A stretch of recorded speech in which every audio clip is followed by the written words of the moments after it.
you pussy. That's a you pussy. And you was security. This is security. That's security. You pussy. Look, shut up. Shut up. And you with a cop. And look, you tight. And you with police. And you with police, nigga. Look, that cop. That nigga cop. You a bitch here, right here, fraud on the ground like he was that. Baby, my niggas do be in the land swerving with me, eating gat. Dog, real boss, make a call, nigga. You a bit back. But neither here and there, you heard? Listen, y'all tell Meek Mill, come fight me. Tell Meek Mill I wanna fight that one-on-one, you heard? And I don't even gotta trip about money and all that. Cause I got more money than... Yeah, y'all already know how we playing out. That's real life. Real life shit. Nigga, Diddy gang, Meek Mill in real life. Don't ever disrespect me, you heard? Meek. 6ix9ine just came at Meek Mill with straight fire in his eyes. And this time, he ain't playing around or cracking jokes.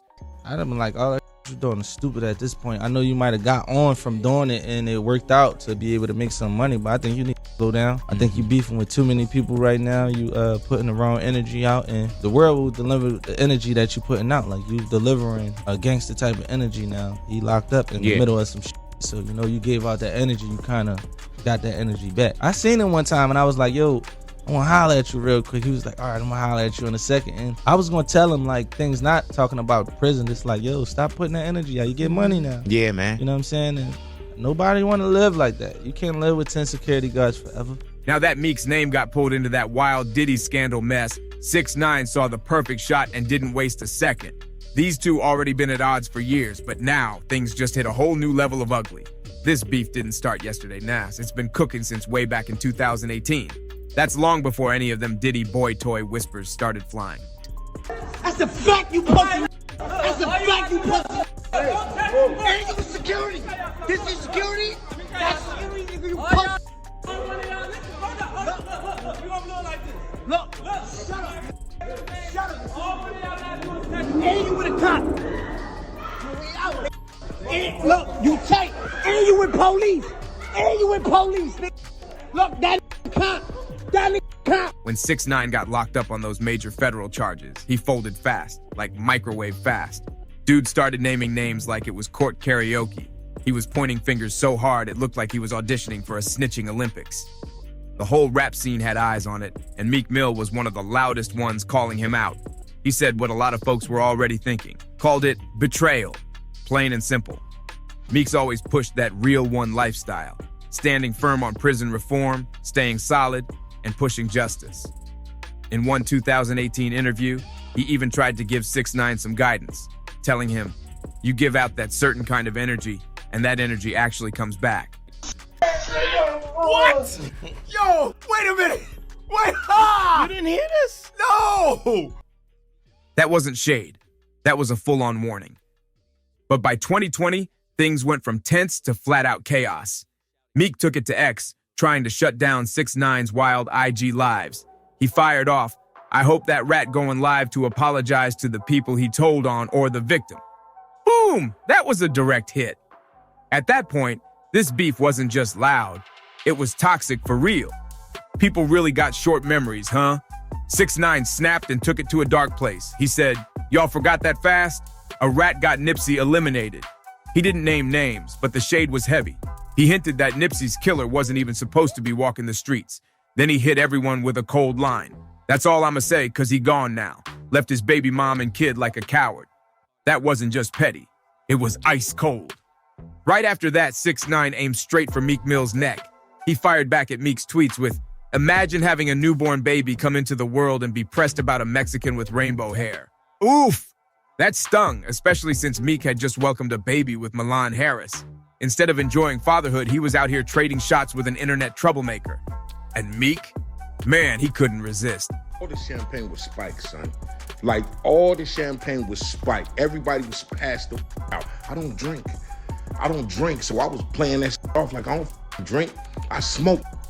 Like, I smoke and I had my own weed, but like everybody was passed out. Yo, Diddy had that man in the room. Look, yes, I put my ear to the fucking door and I brought the phone because Diddy started going in overdrive. I ain't know what the was going on, but I just heard balls slapping against ass cheeks. I heard struggling to take. I heard being like, yeah, daddy. Like when he started all that daddy this and daddy that, and then I heard some hollering and struggling. Like, yeah, I kept the phone there and I recorded all this because I was like. He jumped right back on X, trying to flex like he was freestyling in a cypher. He called 6ix9ine a keyboard informant and said this whole digital circus was for his sons, like he's out here training little warriors in the art of Twitter beef. Then Meek tried to flip the narrative. He started talking real serious, bringing up how cops were out here taking lives while 6ix9ine played games with people who were mourning. He straight up accused him of being a distraction, saying 6ix9ine was feeding chaos to the rich folks behind the scenes, turning real pain into rich people entertainment. Meek painted him like some flashy puppet dancing for views. And when 6ix9ine popped back up with that wild Gooba track, Meek wasn't impressed one bit. He clowned the whole rollout, dragging the song and 6ix9ine's look in one breath. He tweeted, "That new song trash, we heard that LOL. Not a single ounce of mercy." But here's the wild part. 6ix9ine didn't back down when folks tried to clown him. Nah, he flipped the script and came at Meek's whole image. He said Meek only plays the woke role when the cameras are on. And all that prison reform talk, just a performance for the spotlight. Hey, what's up, King Son? Man, you doing it, man. You deserve it, Daddy. You putting in that work. Proud of you. I love you. Yeah. According to 6ix9ine, Meek's so-called activist vibe is all cap, nothing but a clout-chasing act. Then Jason Haight, the property manager, stepped in and dropped some serious tea. He didn't sugarcoat anything, said the mansion looked straight up nasty. We're talking shattered liquor bottles, used condoms on the floor, blood-stained sheets, razor blades, bottles of lube just sitting out on the dresser, and even the marble floors were sticky like they'd been through a horror movie. And hold up, it gets even messier. Jason claimed there was half an ounce of nose candy just chilling on the floor, panties thrown in the bushes like parade confetti, and 2 iPhones left behind like somebody was trying to forget what happened.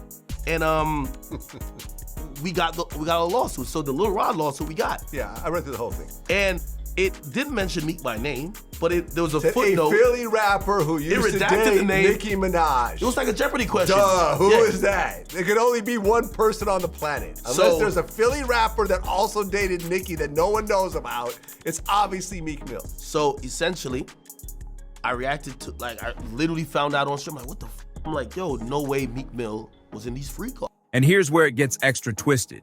Word is, Diddy allegedly switched out all the bedroom locks and kept the only set of keys to himself. He even installed his own smoke detectors. But people are saying those things had hidden cameras stuffed inside them. That viral clip of Meek caught in that super awkward moment, the one where folks claim Diddy was clapping cheeks, yeah, rumors say that footage came from that same wild night. And the real shocker? A bodyguard came forward and said Diddy allegedly spiked everybody's drinks before the madness even started. This wasn't just some celebrity party, it was giving off some seriously shady, manipulative energy. Then came that clip, where Diddy looked Meek in the eye and called him daddy. Sleeping right, we sleeping, nah, we sleeping right next to each other, pause. So like, would you like you just, not for real. I get it, but I slept right here, he slept right there. Like, what? Who says that to their homeboy in front of a crowd? Twitter lost it. Memes flew, timelines exploded, and Meek was catching strays from every angle. Trying to clean up the mess, Meek ran to X and let loose with a wild rant. My voice is so powerful as a black man from the ghetto worldwide. They want it gone. I'm a real king, straight out the trenches, under control of no human.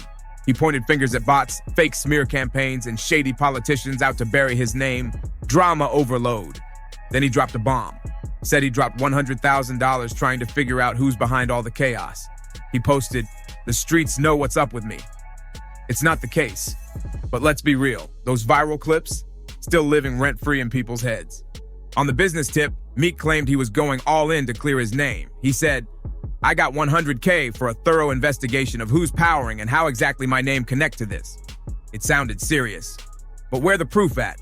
No receipts, no hard evidence, no public updates, just more cryptic posts and tweets that felt like smoke signals. Now folks are wondering, was this just more noise?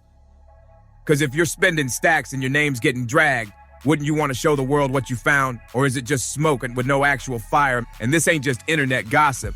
One of those explosive lawsuits from Lil Rod dropped a serious claim.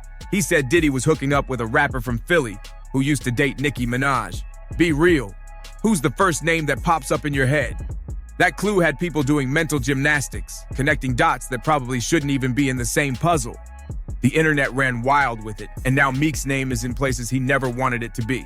Then 6ix9ine jumped back into the chaos during a wild convo with academics, and out of nowhere, he casually mentioned that Diddy once slept right next to him. Like, huh? That line had folks doing a double take. Word on the street is, that was a slick subliminal shot aimed straight at Meek.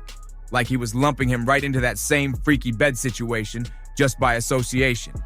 And if there's one thing 6ix9ine's mastered, it's mocking folks with that grin on his face. Shade is his second language. This was his moment to clap back hard. Every time Meek tried to hand him an L over the years, 6ix9ine was stacking receipts, and now he's tossing them back like live grenades with a smirk. Now you got 6ix9ine, academics, and half the internet all zoning in on Meek Mill like it's open season. And Meek's name just won't stay out the mess. Is it all rumors? Maybe. But the internet's wild with hot takes. One user said, he in the pool knowing his act is hurting fam, and Diddy recorded it on purpose, talking about you deserve it. Daddy bro is diabolical. Another wrote, Diddy used that man on his birthday. I bet Meek hates birthdays now. And someone else dropped, it's wild how at all these Diddy parties, substances, spiked drinks, freak-offs, nobody ever fought, nobody screamed, just peace with brother love. That eerie silence, almost louder than the scandals themselves. So now the big question, did Meek Mill really get caught up while Diddy's empire was crumbling? Or is there something deeper going down behind those velvet ropes? Like, how much did Meek really know about those wild parties people keep whispering about? This saga's got layers like an onion dipped in controversy, and we want your take on it. Drop your thoughts in the comments, don't hold back, and if you're here for the raw, unfiltered tea with receipts that'll make your jaw drop, hit that like button, smash subscribe, and send this to someone who needs to catch up on the madness. We got more heat on the way. See you in the next one.